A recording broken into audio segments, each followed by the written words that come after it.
भगवान की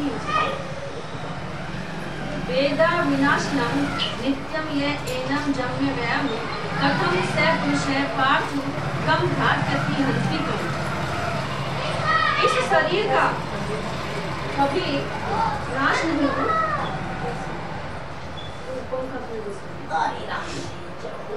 तेज कर दो, थोड़ा कम कर दो।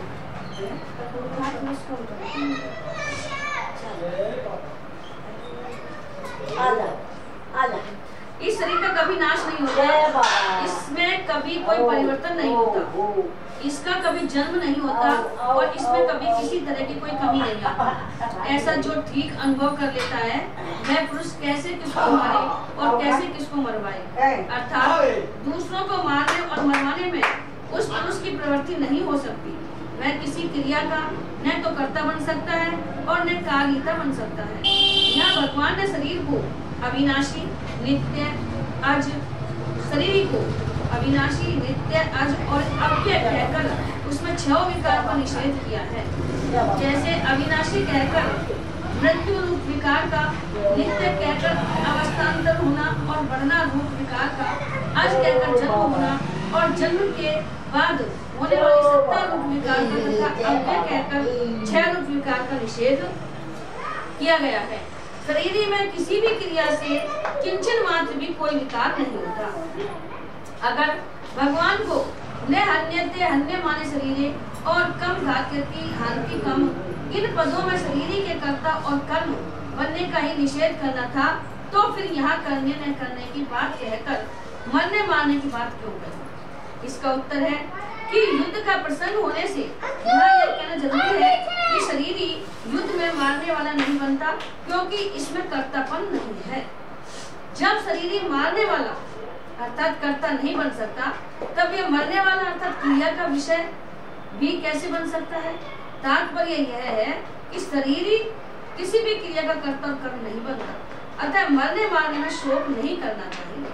प्रत्युत शास्त्र की आज्ञा के अनुसार प्राप्त कर्तव्य कर्म का पालन करना चाहिए।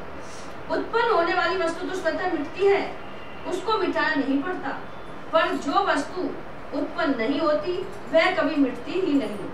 हमने 84 लाख शरीर धारण किए, पर कोई भी शरीर हमारे साथ नहीं रहा, और हम किसी भी शरीर के साथ नहीं रहे, किंतु हम ज्यों के त्यों अलग रहे हैं। यह जानने की विवेक शक्ति उन शरीरों में नहीं थी, प्रत्युत इस मनुष्य शरीर में ही है। और जो पुरुष अपन पशु जानवर जो भी जीव में गए हैं, उनमें ये जानने की शक्ति नहीं थी। केवल मनुष्य इस बात को जान सकता है। अगर हम इसको नहीं जानते तो भगवान के दिए विवेक का निरादर करते हैं। वासांसी जीर्णानि यथा विहाय नवानि गृह्णाति नरो अप्रायणि तथा शरीरानि विहाय जीर्णानि संयाति नवानि देहि। आप सुनिए, इसका बहुत बढ़िया है। इसी अध्याय के 13वें श्लोक में सूत्र रूप से कहा गया था कि देहांतर की प्राप्ति के विषय में धीर पुरुष शोक नहीं करते। अब उसी बात को उदाहरण देकर स्पष्ट रूप से कह रहे हैं कि जैसे पुराने कपड़ों को परिवर्तन पर मनुष्य को शोक नहीं होता, ऐसे ही शरीरों के परिवर्तन पर भी शोक नहीं होना चाहिए। कपड़े मनुष्य ही बदलते हैं, पशु पक्षी नहीं। अतः यही कपड़े बदलने के उदाहरण में नरे पद दिया गया है। यह नरे पद मनुष्य योनि का वाचक है, और इसमें स्त्री पुरुष बालक बालिकाएं जवान बूढ़े आदि सभी आ जाते हैं। जैसे मनुष्य पुराने कपड़ों को छोड़कर दूसरे नए कपड़ों को धारण करता है, ऐसे ही यह देही पुराने शरीरों को छोड़कर दूसरे नए शरीरों को धारण करता है। पुराना शरीर छोड़ने को मरना कह देते हैं। वह पुराना शरीर छोड़ो है तो अपन उसको क्या कहते हैं? मरना कह देते हैं। और नया शरीर धारण करने को जन्मना कहते हैं। छोड़ना तो फिर वो बुजुर्ग आदमी का ही करते। हाँ, ये तो जगह भी रहते देवा को नहीं तो फिर वो करे का बुजुर्ग आदमी तो नया शरीर धारण करने को जन्म कहते हैं।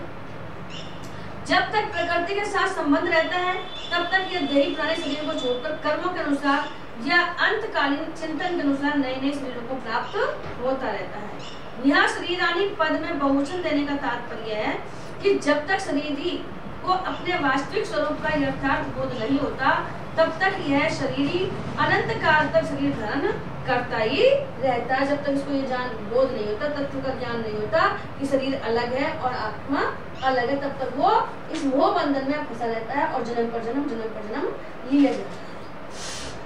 आज तक इसने कितने शरीर धारण किए हैं, इसकी गिनती भी संभव नहीं है। इस बात को लक्ष्य में रखकर शरीरानी पद में बहुवचन का प्रयोग किया गया है तथा संपूर्ण जीवों का लक्ष्य कराने के लिए यह देही पद आया है।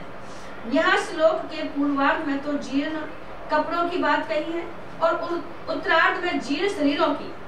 जीर्ण कपड़ों का दृष्टांत शरीरों में कैसे लागू होगा? कारण कि शरीर तो बच्चों और जवानों के भी मर जाते हैं। बहुत सा बच्चा ही मर जाए, बहुत सा जवान होकर मर जाए, तो बुरा ही पड़े। केवल बूढ़ों के जीर्ण शरीर मर जाते हो, यह बात तो है नहीं। इसका उत्तर यह है कि शरीर तो आयु समाप्त होने पर ही मरता है और आयु समाप्त होना ही शरीर का जीर्ण होना है। शरीर चाहे बच्चों का हो, चाहे जवानों का हो, चाहे वृद्धों का हो, आयु समाप्त होने पर वे सभी जीर्ण ही कहलाएंगे। विवेक विचार पूर्वक देखा जाए तो आयु प्रतिक्षण समाप्त हो रही है, अर्थात शरीर प्रतिक्षण जीर्ण हो रहा है, प्रतिक्षण मर रहा है। यह एक क्षण भी स्थिर नहीं है। जैसे जवान होने से बालकपन मर जाता है, तो वास्तव में वह बालकपन निरंतर मरता ही रहता है, परंतु उधर दृष्टि न होने से प्रतिक्षण होने वाली मौत की तरफ ख्याल नहीं जाता। यही वास्तव में बेहोशी है। हमारा उधर ख्याल नहीं जाता। हमको खूब भगवान चेतावनी दे रहा, तुम्हारे बाल सफेद हो गए, तुमको आंखों से कम दिखने लग गया है, पैरों से कम चलने लग गए, लेकिन हमारा उधर ध्यान नहीं जाता है। बाबूजी क्या करा कि अपन ट्रेन में जाएंगे 2 दिन की यात्रा के लिए तो 10 तरह सामान धरेगा, खावा को भी धरेगा, पीवा को भी धरेगा, कपड़ा भी धरेगा, लत्ता भी धरेगा। लेकिन जो इतनी लंबी यात्रा है उसकी तैयारी अपन नहीं करते, जबकि अपन को पहले से पता पड़ जाता है। इस श्लोक में भगवान ने यथा और तथा पद देकर कहा कि जैसा मनुष्य पुराने कपड़ों को छोड़कर नए कपड़े धारण कर लेता है, वैसे ही यह देही पुराने शरीर को छोड़कर नए शरीरों में चला जाता है। यहाँ एक शंका होती है, जैसे कुमार, युवा और वृद्ध अवस्थाएं अपने आप होती हैं, वैसे ही देहांतर की प्राप्ति अपने आप होती है। जगह ना जो तो भूत पड़े। यहाँ तो यथा जगह वगैरह से मतलब नहीं है, ये जो इच्छा रह जाए वो बनते हैं भूत प्रेत। तुम्हारी इच्छा रहेगी जैसे धन में रहेगी तो धन में फिर वही बनाओगा, तुम कुछ ना कुछ धन की रक्षा करोगा, चाहे सांप बनो चाहे अपन और कुछ बने। मकान में रहेगी तो मकान में चाहे छिपकली बने चाहे चिड़िया बने, कुछ भी बने तो अपन मकान में बैठा रहेगा। जो अपना मोह रह जाए, इच्छा रह जाए, उसके आधार पर जीव को मिलता है। जैसे और तथा वैसे घट जाते हैं, परंतु इस श्लोक में पुराने कपड़ों को छोड़ने में, नए कपड़े धारण करने में तो मनुष्य की स्वतंत्रता है, पर पुराने शरीरों को छोड़ने में और नए शरीर धारण करने में देही की स्वतंत्रता नहीं है। इसीलिए तो भगवान की पूजा पाठ के लिए बताया कि जिससे आप उनके पद में, उनके चरणों में अपन पड़े रहे, वो उनको अपने में मिला ले तो जन्म मरण के बंधन से ही छूट जाए। इसलिए यहाँ यथा और तथा कैसे, इसका समाधान है कि यहाँ भगवान का तात्पर्य स्वतंत्रता परतंत्रता की बात कहने में नहीं है, प्रत्युत शरीर के वियोग से होने वाले शोक को मिटाने में है। जैसे पुराने कपड़ों को छोड़कर नए कपड़े धारण करने पर भी धारण करने वाला मनुष्य वही रहता है, वैसे ही पुराने शरीरों को छोड़कर नए शरीरों में चले जाने पर भी देही का ज्यों का त्यों निर्लिप्त रूप से रहता है। अतः शोक करने की कोई बात है ही नहीं। इस दृष्टि से दृष्टांत ठीक है। दूसरी शंका यह होती है कि पुराने कपड़े छोड़ने में और नए कपड़े धारण करने में तो सुख होता है, पर पुराने शरीर छोड़ने में और नए शरीर धारण करने में दुख होता है। अतः यहाँ यथा और तथा कैसे घटेंगे? इसका समाधान यह है कि शरीरों के मरने का जो दुख होता है वह मरने से नहीं होता, प्रत्युत जीने की इच्छा से होता है। मैं जीता रहूं, ऐसा जीने की इच्छा भीतर में ही रहती है और मरना पड़ता है, तब दुख होता है। तात्पर्य यह हुआ कि जब मनुष्य शरीर के साथ एकात्मता कर लेता है, जब मनुष्य शरीर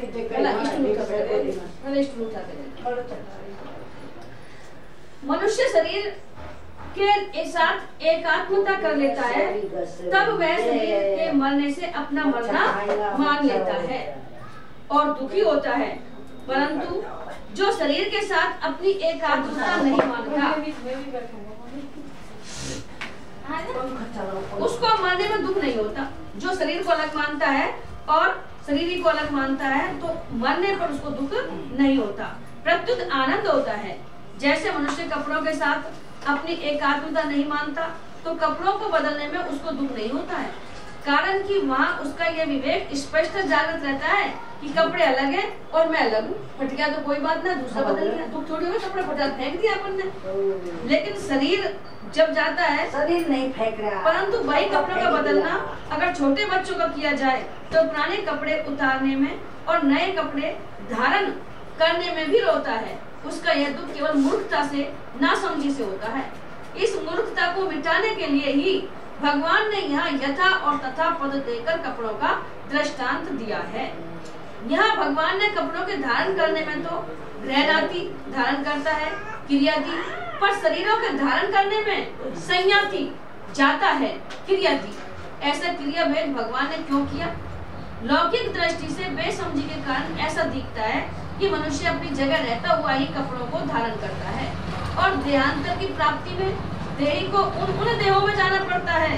इस लोक दृष्टि से को लेकर ही भगवान ने क्रिया भेद किया है। देही को दूसरे शरीरों में जाने की बात कही गई है। अतः जो सर्वगत है, सर्वत्र व्याप्त है, उसका आना जाना कैसे है? क्योंकि जो जिस देश में न हो उस देश में चला जाए तो इसको जाना कहते हैं, और जो दूसरे देश में है वह इस देश में आ जाए तो इसको आना कहते हैं। परंतु देही के विषय में तो ये दोनों ही बातें नहीं घटती। इसका समाधान यह है कि जैसे किसी की बाल्यावस्था से युवावस्था हो जाती है तो वह कहता है कि मैं जवान हो गया हूँ, परंतु वास्तव में वह स्वयं जवान नहीं हुआ है, प्रत्युत उसका शरीर जवान हुआ है। इसलिए बाल्यावस्था में जो वह था युवावस्था में भी वही है, परंतु शरीर से तादात्म्य मानने के कारण वह शरीर के परिवर्तन को अपने में आरोपित कर लेता है। ऐसे ही आना जाना वास्तव में शरीर का धर्म है, पर शरीर के साथ तादात्म्य होने से वह अपने में आना जाना मान लेता है। अतः वास्तव में देही का कहीं भी आना जाना नहीं होता, केवल शरीरों के तादात्म्य के कारण उसका आना जाना प्रतीत होता है। शरीर में जैसा भी शरीर मिलता है उसमें आना जाना होता है, ये मालूम होता है उसको। अब ये प्रश्न होता है कि अनादिकाल से जो जन्म मरण चला आ रहा है उसमें कारण क्या है? अपन बहुत सारे जन्म लेते हैं, मरते हैं, तो क्या कारण है? कर्मों की दृष्टि से तो शुभाशुभ कर्मों का फल भोगने के लिए जन्म मरण होता है। कर्मों की दृष्टि से माना जाए तो जो हमारे अच्छे बुरे कर्म है उनको भोगने के लिए हमारा जन्म होता रहता है। और ज्ञान की दृष्टि से अज्ञान के कारण जन्म मरण होता है कि हमें ज्ञान नहीं होता है कि हमें क्या करना चाहिए क्या नहीं करना चाहिए। और भक्ति की दृष्टि से भगवान की विमुखता के कारण जन्म मरण होता है। भक्ति की दृष्टि से भगवान की विमुखता के कारण जन्म मरण होता है। इन तीनों में भी मुख्य कारण है कि भगवान ने जीवों को जो स्वतंत्रता दी है उसका दुरुपयोग करने से ही जन्म मरण हो रहा है। यानी भगवान ने हमें स्वतंत्र छोड़ रखा है, विवेक दे दी, बुद्धि दे दी, शरीर दे दिया, अब तुम जैसा कर्म करते हो अपनी बुद्धि से करो। तो दुरुपयोग हम करते हैं तो इससे भी हमारा जन्म मरण होता है। अब वह जन्म मरण मिटे कैसे? सबसे मेन जो बात यह है कि हमें मोक्ष कैसे मिले। मोक्ष जब मिलता है जब हमारा जन्म मरण छूट जाता है। तो मिली हुई स्वतंत्रता का सदुपयोग करने से जन्म मरण मिट जाएगा। यानी हमको बुद्धि दी हुई है भगवान ने, तो हम उसका सदुपयोग करें। तात्पर्य है कि अपने स्वार्थ के लिए कर्म करने से जन्म मरण हुआ है, अतः अपने स्वार्थ का त्याग करके दूसरों के हित के लिए कर्म करने से जन्म मरण मिट जाएगा। सबसे मेन जो उद्देश्य है अपना कि अपन स्वार्थ ही स्वार्थ में डूबे हुए हैं। अगर हम अपने स्वार्थ को छोड़कर दूसरों के परार्थ के लिए कार्य करें कि अपना कुछ है ही नहीं, सब दूसरों का नहीं दिया नहीं छोड़ जाएंगे हम, तो इससे हमारा जन्म मरण मिट जाएगा। अपनी जानकारी का अनादर करने से जन्म मरण हुआ है। हम जानते सब है लेकिन मानते नहीं है, अतः अपनी जानकारी का आदर करने से जन्म मरण मिट जाएगा। भगवान से विमुख होने से जन्म मरण हुआ है। हम भगवान से विमुख हैं, अतः भगवान के सम्मुख होने से जन्म मरण मिट जाएगा। मनुष्य नई नई वस्तु चाहता है तो भगवान भी उसको नई नई वस्तु शरीर आदि सामग्री देते रहते हैं। शरीर बूढ़ा हो जाता है तो भगवान उसको नया शरीर दे देते हैं। अतः नई नई इच्छा करना ही जन्म मरण का हेतु है। जो हमारी इच्छाएं हैं उनको पूर्ति के लिए ही हमें जन्म और मरण होता है। नई नई इच्छा करने वाले को अनंत काल तक नई नई वस्तु मिलती ही रहेगी। मनुष्य में एक इच्छा शक्ति है और एक प्राण शक्ति। इच्छा शक्ति के रहते हुए प्राण शक्ति नष्ट हो जाती है। जब हमारी इच्छा शक्ति प्रबल हो जाती है तो हमारी प्राण शक्ति नष्ट हो जाती है, छीन हो जाती है, तब नया जन्म होता है। अगर इच्छा शक्ति न रहे तो प्राण शक्ति नष्ट होने पर भी पुनः जन्म नहीं होता। कोई भी दृष्टांत केवल एक अंश में घटता है, सर्वथा नहीं घटता।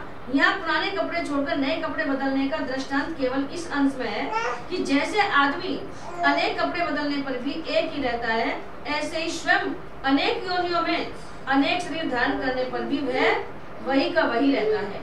जैसे पुराने कपड़ों को छोड़ने से हम मर नहीं जाते और नए कपड़े धारण करने से हम पैदा नहीं हो जाते, ऐसे ही पुराने शरीरों को छोड़ने से हम मर नहीं जाते और नया शरीर धारण करने से हम पैदा नहीं हो जाते।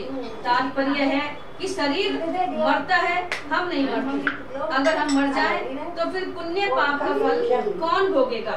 अन्य योनियों में कौन जाएगा? बंधन किसका होगा और मुक्त कौन होगा? अपनी जानकारी का अनादर करने का तात्पर्य है कि हम जितना जानते हैं उसके अनुसार कार्य न करना। जानते तो हैं हम लेकिन हम उसके अनुसार चलते नहीं हैं। जैसे सत्य बोलना ठीक है, झूठ बोलना ठीक नहीं, ऐसा जानते हुए भी स्वार्थ के लिए हम झूठ बोल देते हैं। कोई हमें सुख देता है तो अच्छा लगता है और दुख देता है तो बुरा लगता है। ऐसा जानते हुए भी अपने सुख के लिए दूसरों को दुख देते हैं।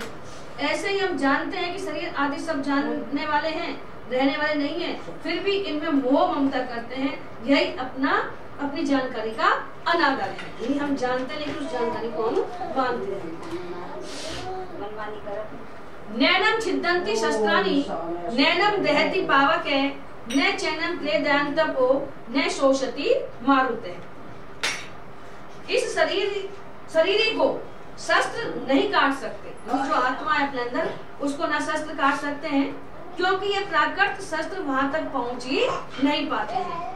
जितने भी शस्त्र हैं वे सभी पृथ्वी तत्व से उत्पन्न होते हैं। यह पृथ्वी तत्व इस शरीर में किसी तरह का कोई विकार नहीं पैदा कर सकता। इतना ही नहीं, पृथ्वी तत्व इस शरीर तक पहुंच ही नहीं सकता, फिर विकृति करने की बात तो दूर ही रही।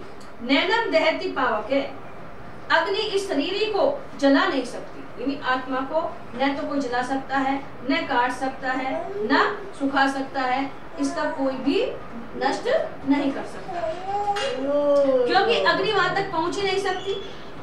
जब वहां तक पहुंच ही नहीं सकती तब उसके द्वारा जलाना कैसे संभव हो सकता है। तात्पर्य है कि अग्नि तत्व इस शरीर में कभी किसी तरह का विकार उत्पन्न कर ही नहीं सकती। न चैनल के जानतपे, जल इसको गीला नहीं कर सकता, क्योंकि जल वहां तक पहुंच ही नहीं सकता। तात्पर्य है कि जल तत्व इस शरीर में किसी प्रकार का विकार पैदा नहीं कर सकता। न शोषति मारुते, और वायु इसको सुखा नहीं सकती, अर्थात वायु में इस शरीर को सुखाने की सामर्थ्य नहीं है, क्योंकि वायु वहां तक पहुंचती ही नहीं।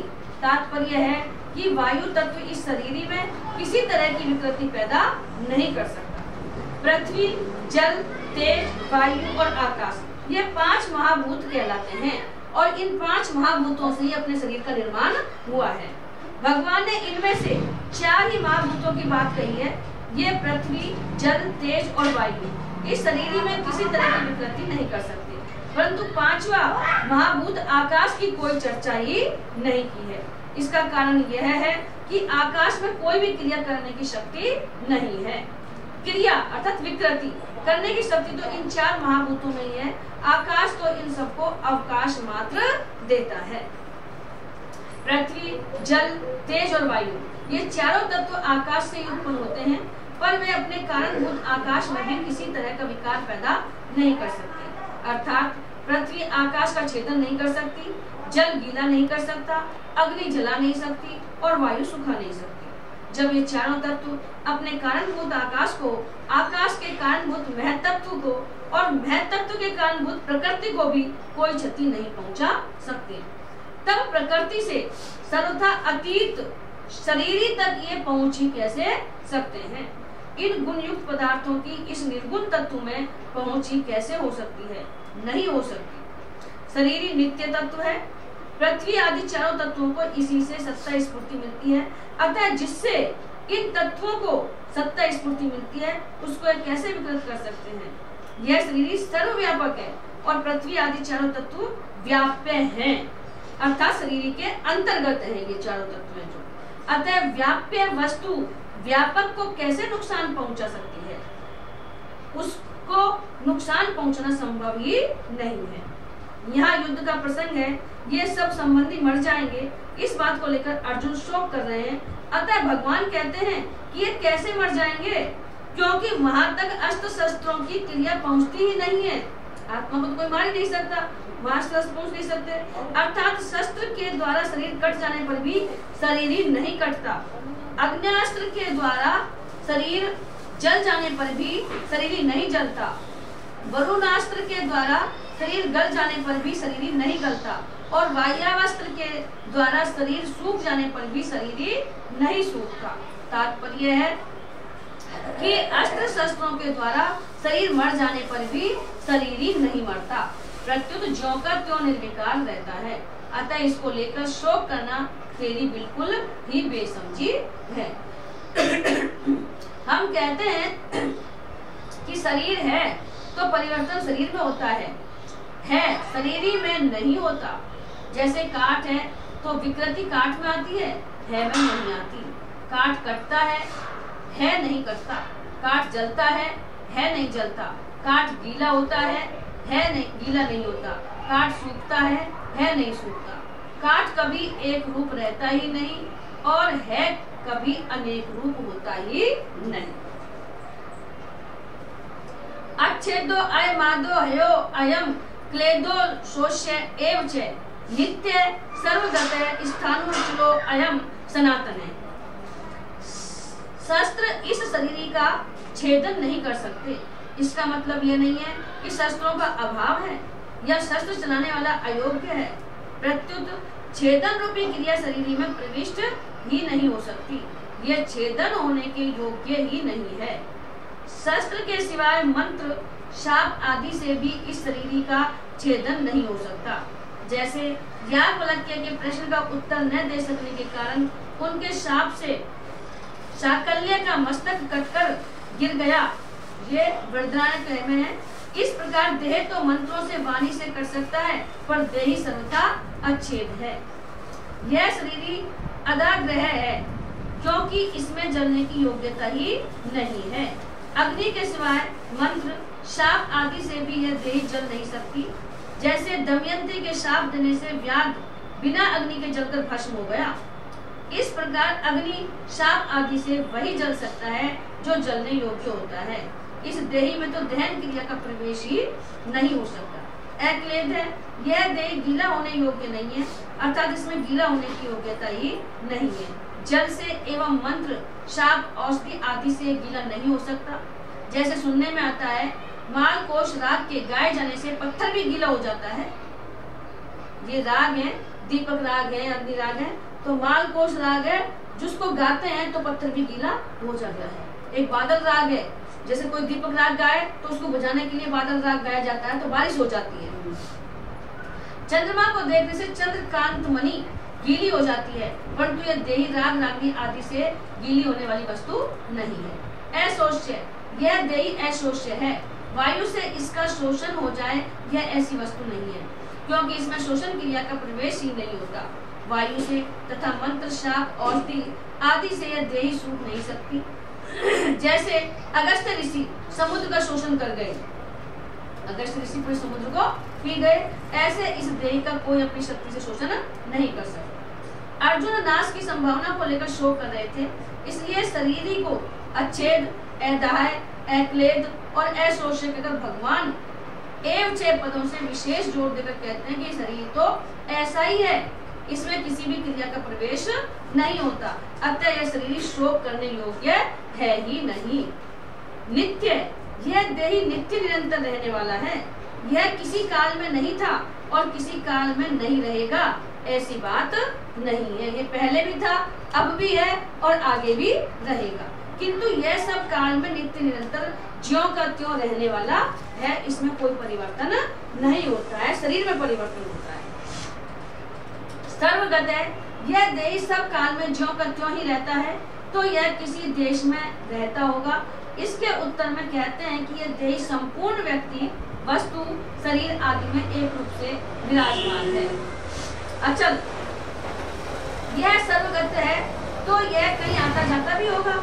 इस पर कहते हैं कि यह देह स्थिर स्वभाव वाला है, अर्थात इसमें कभी यहाँ और कभी वहाँ इस प्रकार आने जाने की क्रिया नहीं है। स्थानु, यह स्थिर स्वभाव वाला है, कहीं आता जाता नहीं, यह बात ठीक है, पर इसमें कंपन तो होता होगा। जैसे वृक्ष एक जगह ही रहता है, कहीं भी आता जाता नहीं, पर वह एक जगह रहता हुआ ही हिलता है, ऐसे ही इस देही में भी हिलने की क्रिया होती होगी। इसके उत्तर में कहते हैं कि यह देही स्थानु है, अर्थात इसमें हिलने की क्रिया नहीं होती। सनातन है, यह देही अचल है। स्थानु है, यह बात तो ठीक है, पर यह कभी पैदा भी होता होगा। इस पर कहते हैं कि यह सनातन है, अनादि है, सदा से है, यह किसी समय नहीं था, ऐसा संभव ही नहीं है। यह संसार अनित्य है, एक क्षण भी स्थिर रहने वाला नहीं है, परंतु जो सदा रहने वाला है, जिसमें कभी किंचित मात्र भी परिवर्तन नहीं होता, उस देह की तरफ लक्ष्य कराने में नित्य पद का तात्पर्य है। देखने, सुनने, पढ़ने, समझने में जो कुछ प्राकृत संसार आता है, उसमें जो सब जगह परिपूर्ण तत्व है, उसकी तरफ लक्ष्य कराने में सर्वगत पद का तात्पर्य है। संसार मात्र में जो कुछ वस्तु, व्यक्ति, पदार्थ आदि है, वे सब के सब चलायमान है, परिवर्तनशील है। उन चलायमान वस्तु, व्यक्ति, पदार्थ आदि में जो अपने स्वरूप से कभी चलायमान विचलित नहीं होता, उस तत्व की तरफ लक्ष्य कराने में अचल पद का तात्पर्य है। जो चलायमान है उसके लिए चल का है, और जो स्थिर है, विचलित नहीं होता है, वो अचल है। प्रकृति और प्रकृति के कार्य। संसार में प्रतिक्षण क्रिया होती रहती है, परिवर्तन होता रहता है। ऐसे परिवर्तनशील संसार में जो क्रिया रहित, परिवर्तन रहित, स्थायी स्वभाव वाला तत्व है, उसकी तरफ लक्ष्य कराने में स्थाणुपद का तात्पर्य है।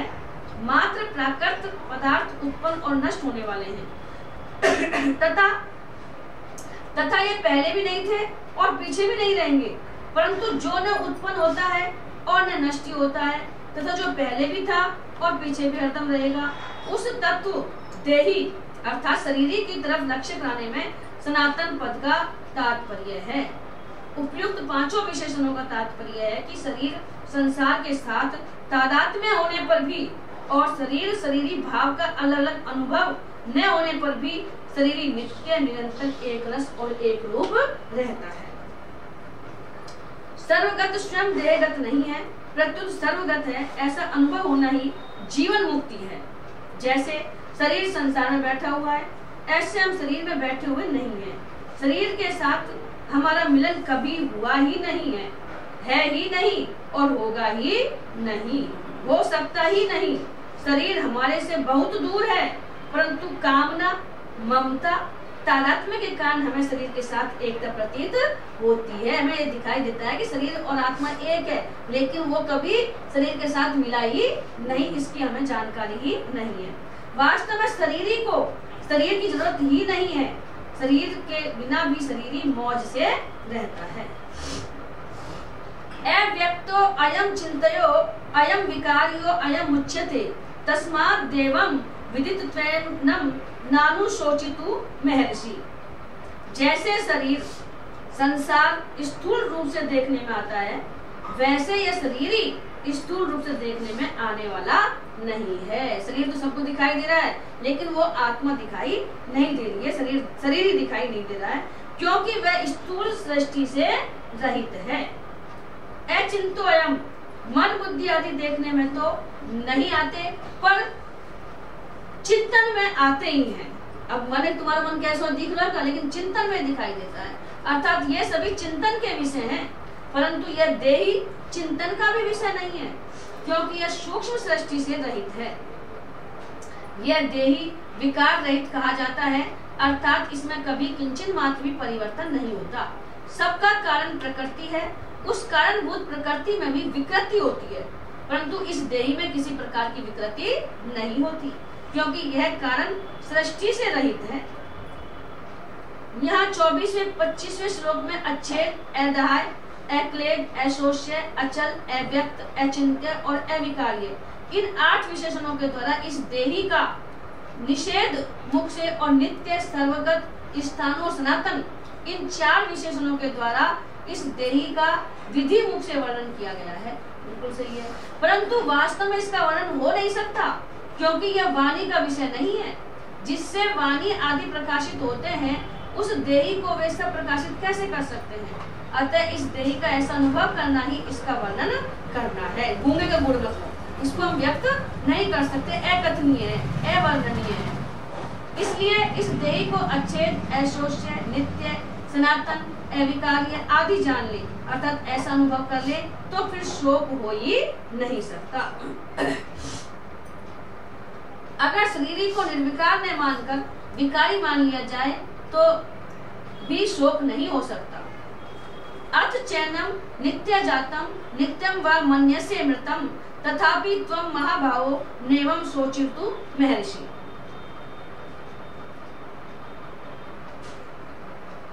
हाँ, भगवान यहाँ पक्षांतर में अर्थ चैन और मन्य से पद देकर कहते हैं कि यद्यपि सिद्धांत की और सच्ची बात यही है कि देही किसी भी काल में जन्मने मरने वाला नहीं है, तथापि अगर तुम सिद्धांत से बिल्कुल विरुद्ध बात भी मान लो कि देही नित्य जन्मने वाला और नित्य मरने वाला है, तो भी तुम्हें शोक नहीं होना चाहिए, कारण कि जो जन्मेगा वह मरेगा। यानी दोनों बात है। एक बात तो क्या है कि देही मरता ही नहीं है, जन्मता नहीं है, और अगर आप ये मानते हो कि वो जन्मता है मरता है, तो जो जन्मेगा उसका मरण निश्चित है, तो दोनों तरह से शोक करने योग्य नहीं है। तो भी तुम्हें शोक नहीं होना चाहिए, कारण कि जो जन्मेगा वह मरेगा ही, और जो मरेगा वह जन्मेगा ही। इस नियम को कोई टाल नहीं सकता, ये अटल सिद्धांत है। अगर बीज को पृथ्वी में बो दिया जाए तो वह फूल कर अंकुर दे देता है, और वही अंकुर क्रमशः बढ़कर वृक्ष रूप हो जाता है। इसमें सूक्ष्म दृष्टि से देखा जाए कि क्या वह बीज एक क्षण भी एक रूप से रहा। बीज को मिट्टी में मिलाया, अंकुरित हो गया, पेड़ बन गया, फिर बीज बन गया, तो क्या वो अपनी स्थिति में रहा पूर्ण में? पृथ्वी में वह पहले अपने कठोर रूप को छोड़कर कोमल रूप में हो गया, फिर कोमल रूप को छोड़कर अंकुर रूप में हो गया, इसके बाद अंकुर रूप को छोड़कर वृक्ष रूप में हो गया, और अंत में आयु समाप्त होने पर वह सूख गया। इस तरह बीज एक क्षण भी एक रूप से नहीं रहा, प्रत्युत प्रति क्षण बदलता रहा। अगर बीज एक क्षण भी एक रूप से रहता तो वृक्ष के सूखने तक की क्रिया कैसे होती? उसने पहले रूप को छोड़ा, बीज रूप को छोड़ा, अंकुरित हुआ, या उसका मरना हुआ। भाई उसने अपना रूप छोड़ा, जब तो उसको जन्म मिला दूसरा, और दूसरे रूप को धारण किया, यह उसका जन्मना हुआ। इस तरह वह प्रतिक्षण ही जन्मता मरता रहा। बीज की ही तरह शरीर है, बहुत सूक्ष्म रूप से वीर्य का जंतु रज के साथ मिला, वह बढ़ते बढ़ते बच्चे के रूप में हो गया, फिर जन्म गया, जन्म के बाद वह बढ़ा, फिर घटा और अंत में मर गया। इस तरह शरीर एक क्षण भी एक रूप से न रहकर बदलता रहा, अर्थात प्रति क्षण जन्मता मरता रहा। भगवान कहते हैं कि अगर तुम शरीर की तरह शरीर को भी नित्य जन्मने मरने वाला मान लो, तो भी यह शोक का विषय नहीं हो सकता।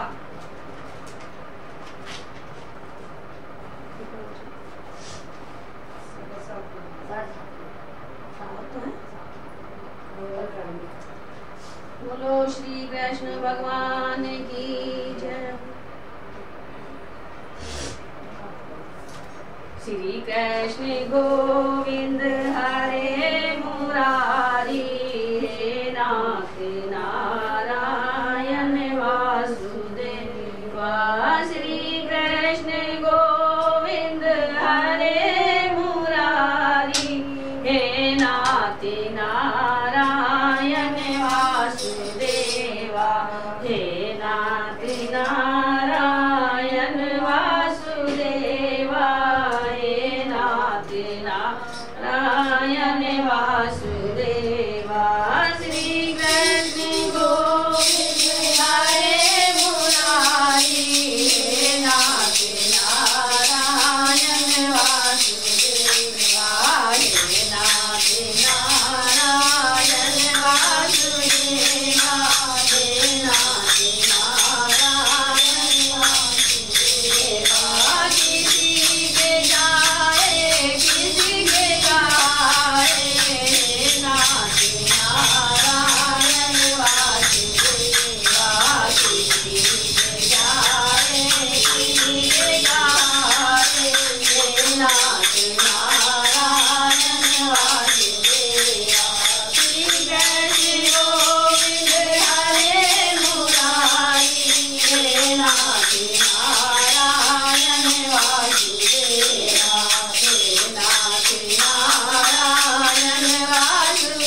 बोलो श्री कृष्ण भगवान की जय। बोलो गीता महारानी की जय।